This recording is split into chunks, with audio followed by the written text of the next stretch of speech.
So you've just returned from Mercury, and honestly, you look terrible. But good news! Your next mission is going to Mars, and compared to Mercury, this is going to feel like a vacation. The richest person on Earth is funding a Mars expedition, and congratulations, you've been selected. Pack your bags. We're going to the red planet. When you first step onto Mars, something feels almost right. There's no crushing atmospheric pressure liquefying your insides. No 400-degree surface melting your boots. No instant death waiting around every corner. The ground beneath your feet has some give to it. You can see an actual horizon stretching for kilometers. The sky has color a dusty salmon pink that's oddly beautiful. After the absolute hell of Mercury, Mars feels like it's giving you a chance. Your brain does what brains do best. It looks for patterns that mean safety. And Mars? Mars looks safe enough. But here's the thing about Mars, it doesn't need to kill you quickly. It has something far more effective: patience. Let's talk about that Martian atmosphere. Mars almost has one. Almost. And that word is doing an enormous amount of heavy lifting here. Earth's atmosphere is thick enough to breathe, thick enough to block radiation, thick enough to regulate temperature. Mars has about 0.6% of that. Which means Mars technically has an atmosphere, the same way a single grain of sand is technically a beach. If you took off your helmet on Mars, you'd have about 90 seconds before you lost consciousness. 2 minutes before you died. The low pressure would cause the water in your body to vaporize. But here's why this is dangerous. 0.6% of an atmosphere is still enough to fool your instincts. You can see weather. Dust moves, shadows shift, there's wind. It feels like a place where humans could exist, which makes your brain categorize it as difficult rather than impossible. And that's exactly the trap. The average temperature on Mars is around minus 63 degrees Celsius. That's cold, really cold. But it's not instantly freeze your face off cold. It's not the cold that makes you panic. It's the cold that just stays constantly, patiently, waiting. Your suit compensates. Your habitat's heaters run all the time. Everything works. Nothing breaks catastrophically. Which is exactly why you stop checking the systems as obsessively as you should, because Mars doesn't freeze you, it drains you. A little energy each day, a small percentage of efficiency each week. You're constantly operating at 95%, then 90%, then 85% capacity. But the decline is so gradual that exhaustion just becomes your baseline, your new normal. And humans are terrifyingly good at adapting to new normals. Now let's talk about Martian dust, because this is where Mars really shows its genius. When you first see a dust storm, it's actually beautiful. The dust softens the harsh landscape, paints the sky in shades of amber and rust. It moves slowly enough that you can predict it, photograph it, even appreciate it aesthetically.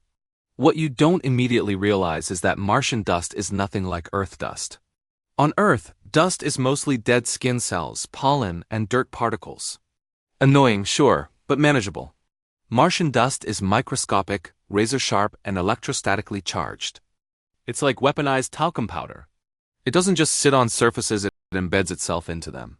Into the seals of your airlock, into the joints of your equipment, into air filters that were designed as sealed lifetime units.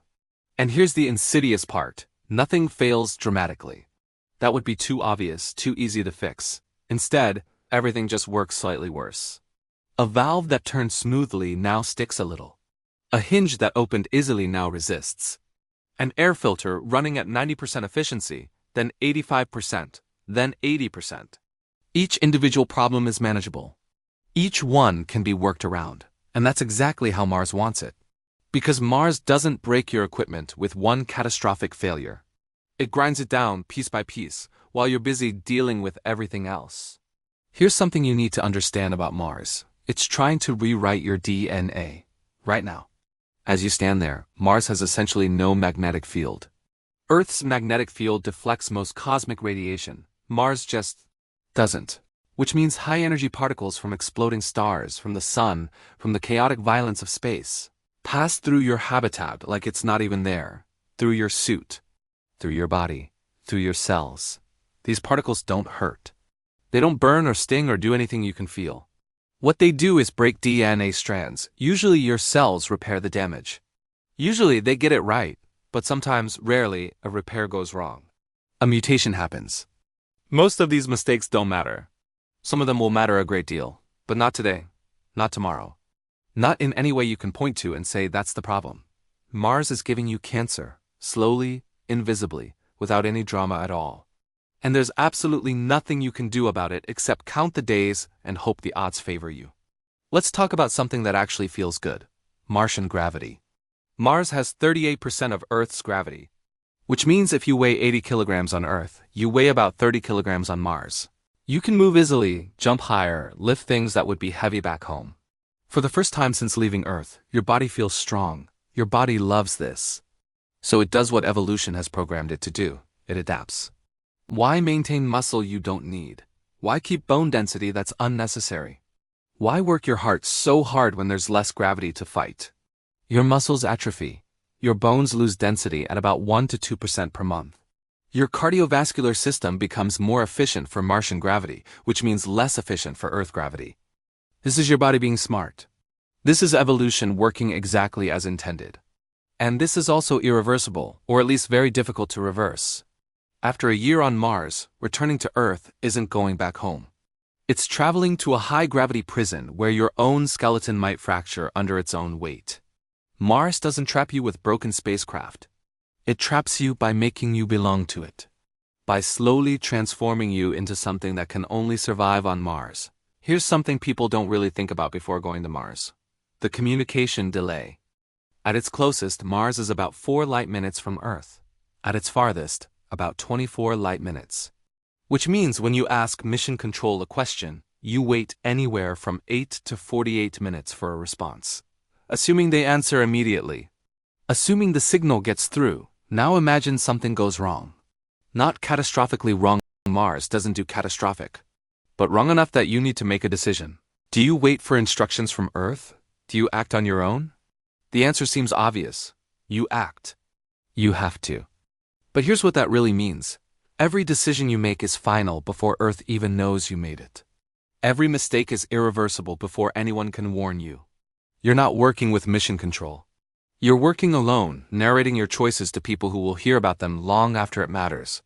And this is compounded by Martian dust storms, which interfere with communications. Not permanently, not dramatically. Just enough that messages queue up, confirmations arrive late.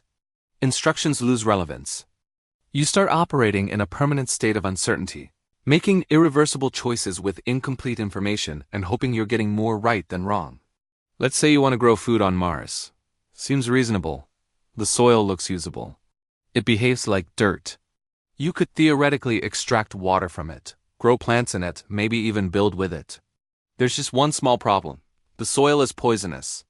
Martian regolith contains perchlorates, toxic compounds that interfere with your thyroid, damage your cells, and are generally not things you want in your body. They're in the dust you can't avoid breathing. They're in the soil you want to farm. They contaminate water you try to extract. Exposure doesn't kill you immediately. It just complicates everything. You develop a persistent cough. Is that perchlorates or just the dry air? You feel chronically fatigued. Is that chemical exposure or just the general exhaustion of living on Mars? You can't tell. Your symptoms don't align neatly with causes. Mars doesn't forbid you from trying to live off the land. It just makes every attempt a calculation with too many variables, a problem you can never quite solve. After months on Mars, something becomes clear. This planet has been testing you. Not with one dramatic challenge, but with 1,000 small ones. It asked you to choose again and again, without ever telling you which choices actually mattered. It created an environment where every decision felt manageable in the moment, where every problem seemed solvable, where you always felt just capable enough to continue. Mercury tries to kill you with overwhelming immediate danger. But Mars does something different, something quieter, something possibly more dangerous. Mars teaches you how to keep functioning while information degrades, while systems erode, while consequences arrive too late to matter. It normalizes the gradual collapse of everything you depend on. It makes you comfortable with uncertainty. It trains you to make decisions knowing you might be wrong and won't find out until it's too late to change anything. Mars doesn't kill you with one mistake. It waits patiently until making mistakes feels completely reasonable. Until you've adapted so thoroughly to an unlivable world that you can't imagine living anywhere else, and that's when Mars has you. Here's what's really unsettling about Mars. It's probably humanity's best option for colonization in our solar system. Venus is worse. Jupiter's moons are worse. Mercury is obviously worse. Mars is legitimately the most hospitable place we've found besides Earth. Which means everything we just talked about, the slow poisoning, the radiation, the grinding equipment failures, the psychological isolation, the irreversible body changes, isn't a worst-case scenario. It's not the price we pay if things go badly. It's just the price, the baseline. The cost of admission for becoming a multiplanetary species. Thousands of people will volunteer for this. Some of them will go. Some of them will survive.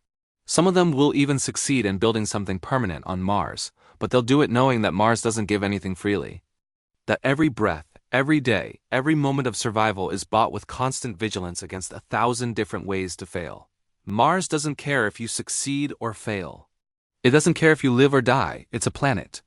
It just exists, patient and indifferent, waiting to see if humans are stubborn enough, clever enough, or perhaps foolish enough to make it our home. The question isn't whether we can survive on Mars. We probably can, with enough technology, enough resources, enough determination. The real question is, what will surviving on Mars turn us into? And will the people who return to Earth after years on the red planet still be human in any meaningful sense? Or will they be something new, adapted, transformed, belonging to Mars more than Earth? We're going to find out, probably in our lifetimes. And when we do, we'll discover whether humanity's future is expanding into the cosmos, or just finding new and more exotic ways to suffer. Either way, Mars will be waiting, patient, silent, ready to teach us exactly how much we're willing to endure for the dream of living among the stars.